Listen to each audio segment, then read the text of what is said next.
नमस्कार साथियों, स्वागत है आपके अपने YouTube channel yes study by Bhanu sir पर। दोस्तों, वीडियो में जो बात करेंगे वो महात्मा गांधी जो सेवा प्रेरक भर्ती चल रही है, जिसके इंटरव्यू या साक्षात्कार चल रहे हैं।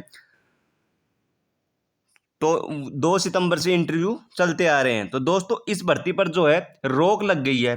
तो रोक यहाँ क्यों लगी और जिनका इंटरव्यू नहीं हुआ अभी तक वो क्या करें, और जिनका हो गया तो रिजल्ट आएगा या नहीं आएगा, रिजल्ट आएगा तो नियुक्ति होगी या नहीं होगी, इन सभी बिंदुओं पर अपन चर्चा करने वाले हैं। तो दोस्तों, वीडियो शुरुआत करने से पहले आप चैनल पर नए हैं तो चैनल को सब्सक्राइब जरूर कर लें, एवं साथ ही वीडियो को लाइक जरूर कर देवें।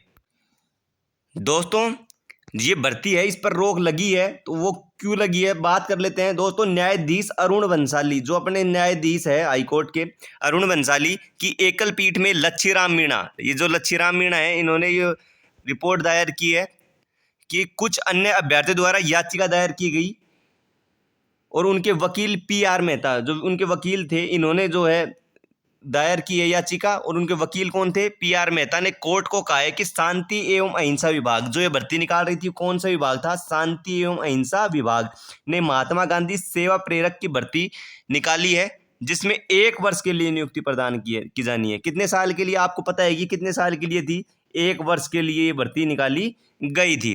तो दोस्तों, और मानदेय कितना था? 4500 रुपये, 4500 रुपये पर मंथ दिए जाने थे। उन्होंने कहा कि भर्ती विज्ञप्ति में उन अभ्यर्थियों को प्राथमिकता दी जाने का उल्लेख किया है जिनका राज्य सरकार की ओर से आयोजित महात्मा गांधी दर्शन प्रशिक्षण शिविर में भाग लेने का अनुभव है।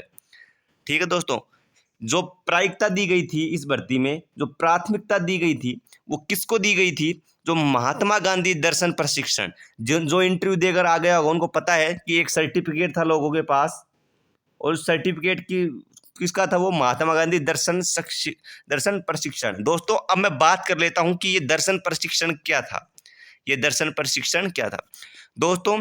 ये ब्लॉक स्तर पर, जो आपके तहसील स्तर है, उस पर एक प्रशिक्षण शिविर लगा था, जिसका किसी को ही मालूम नहीं था कि ये प्रशिक्षण शिविर कब लगा, ये कहाँ पर लगा, ये भी पता नहीं था। ये 1 दिन का शिविर था। कितने दिन का शिविर था? ये 1 दिन का शिविर था, जिसमें से मुश्किल से मैंने देखा, जहाँ मैं रहता हूँ वहाँ पर उस शिविर में 25 से 30 लोग ही आए थे।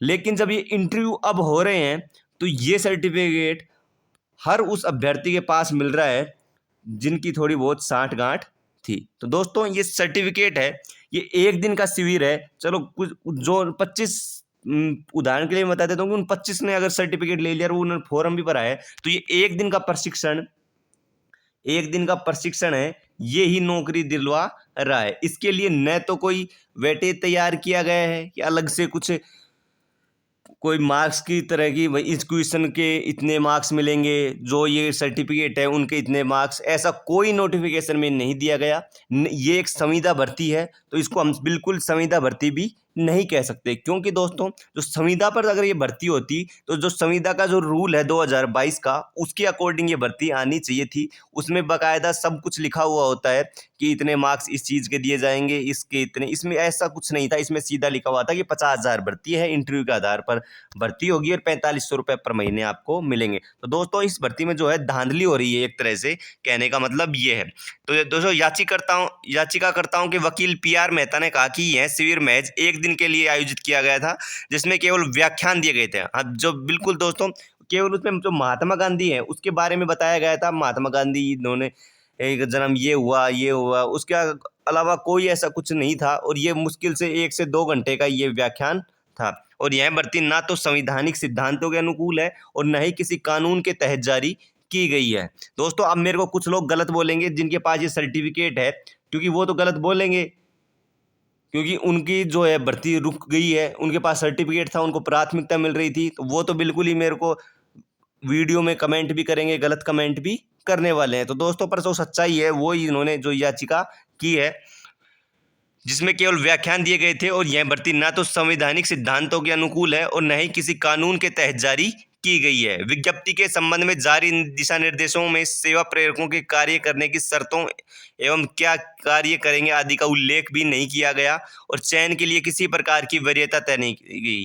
दोस्तों, बिल्कुल जो चयन के लिए जो वरीयता तय की गई है वो बिल्कुल कोई भी वरीयता तय नहीं की गई कि किस आधार पे जो सिलेक्शन होने वाला है। ठीक है दोस्तों। तो दोस्तों इसमें होना ये चाहिए था, जो पुराने प्रेरक हैं उनको प्राथमिकता देनी चाहिए थी, क्योंकि जो 12-13 साल से काम कर रहे हैं उनको प्राथमिकता देनी चाहिए थी। साथ ही जो एनसीसी जैसे सर्टिफिकेट हैं तो 3 साल लग जाती है सी सर्टिफिकेट लेने में, उनको प्राथमिकता इसमें देनी चाहिए थी। साथ ही जो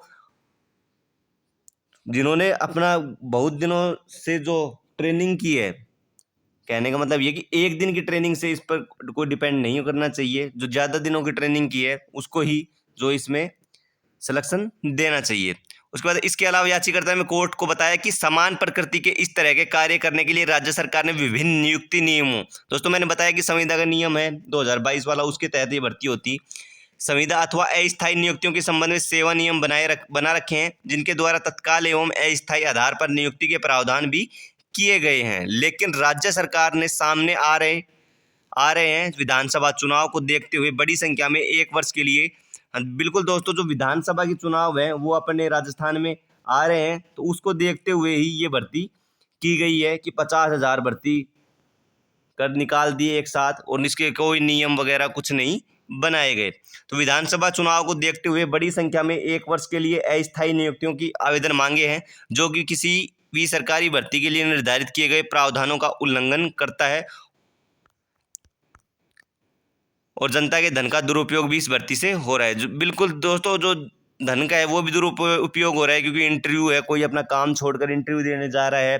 तो दोस्तों अब मैं आगे बात कर लेता हूँ जिनका इंटरव्यू अभी तक नहीं हुआ और उनकी डेट है कि इस तारीख को आपका इंटरव्यू है, तो वो बिल्कुल आप अपना इंटरव्यू दे के आएँ। जो ये रोक लगी है, ये नियुक्ति पर रोक लगी है, सिलेक्शन पर रोक नहीं लगी, ये नियुक्ति पर रोक लगी है, इंटरव्यू पर रोक नहीं लगी। तो आपका जब इंटरव्यू है तो आप इंटरव्यू देकर आएँ और अच्छे से अपनी तैयारी करके जाएं, और अपन एक महात्मा गांधी जी के ऊपर ही जो सवाल पूछे जा रहे हैं इंटरव्यू के, वो आपको अपने YouTube channel yes study bye Bhanu sir पर मिल जाएगा वीडियो, महात्मा गांधी जी के बारे में, उसमें सभी योजना वगैरह सब है, तो वो वीडियो आप देख कर जाएं, उससे आपको बहुत फायदा मिलने वाला है। तो दोस्तों ये थी खबर। वीडियो अच्छी लगी हो तो वीडियो को लाइक करें, चैनल पर नए हैं तो चैनल को सब्सक्राइब जरूर कर लें। धन्यवाद दोस्तों। जय हिंद, जय भारत।